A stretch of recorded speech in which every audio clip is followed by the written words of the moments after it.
the basic human needs are eat, sleep, fuck, flex on your neighbor.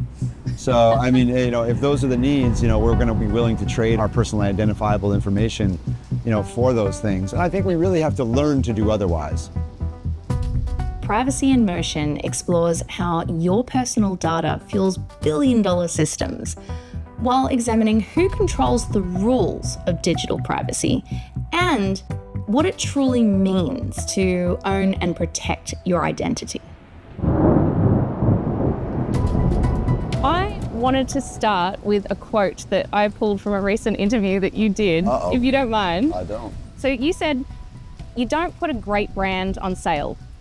When was the last time you saw Apple or Louis Vuitton have a blowout sale where everything's discounted? Once you have a brand, you need to really protect it. Why don't we think of ourselves as luxury goods? It kind of feels like everyone's constantly discounting their lives online. We give away our data and our content for free. And they're willing to give it up, right? Wow. We are, I think it's inherent in who we are, right? It's a pretty deep question actually, right? Because what do human beings want? Attention.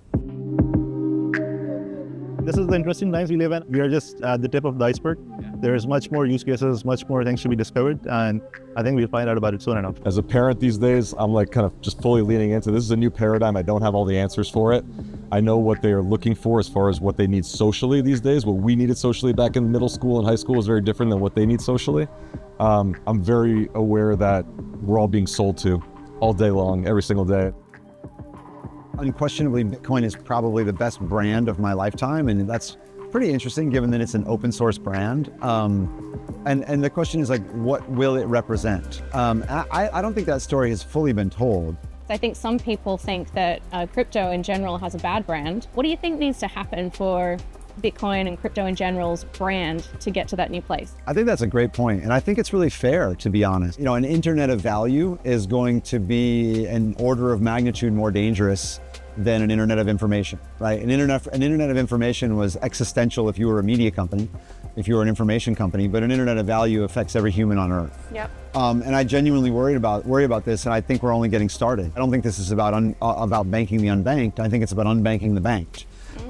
So I think we're entering a world where you will have better financial products with self-custody and decentralized finance than you have with custody and centralized finance. I think that also, though, if you think about that industry in its infancy, you're setting yourself up for scams at a scale that we've never experienced. Louis Vuitton handbag and a Slayer t-shirt are admittedly quite different, but they do serve the same function in society. I want to show status.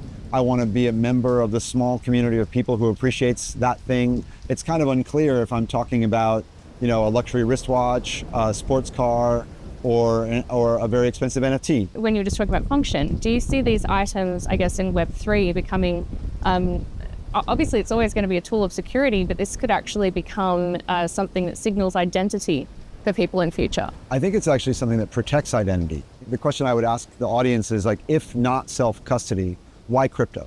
What are we actually building that's new if it's not self-custody? Otherwise, we're just kind of remaking the banking system with a bunch of centralized databases and permissioned money, right? So, it doesn't matter if it's in the ETF or it's in a self-custody wallet. The value of Bitcoin is based on both its scarcity and its permissionlessness, right? So self-custody is at the heart of everything. But if self-custody, then security. I've got 2 kids. I grew up in a world where I could make mistakes. We didn't have phones back then. TVs came about and everybody's like, what are you doing spending your time in front of that thing? And then the conversation became about digital devices, and then we had the whole conversation about mobile phones, and now it was social media, and now it's Roblox and these virtual things. This is what happens with technology. You get growing pains. Yeah. The beginning is messy. Is fire good or bad? You can use a brick to build a house or break a window. Yeah. It's the same for all of these tools, whether it's AI or crypto, they are just tools. And good human beings will use them for good and bad human beings will use them for bad. And I wouldn't bet against humanity. Privacy isn't secrecy, it's self-respect. From mixtapes to mainframes, both culture to code, we keep remixing the way we own what's ours. In a world obsessed with being seen, Maybe real status is in what we protect, because the luxury of the future won't be what you show off, it will be what you keep to yourself. Thank you so much. Yeah, thank you for having me. The rain stopped. It is, yeah, perfect timing. That's beautiful because that's the end, you know, like you brought the sunshine to this conversation.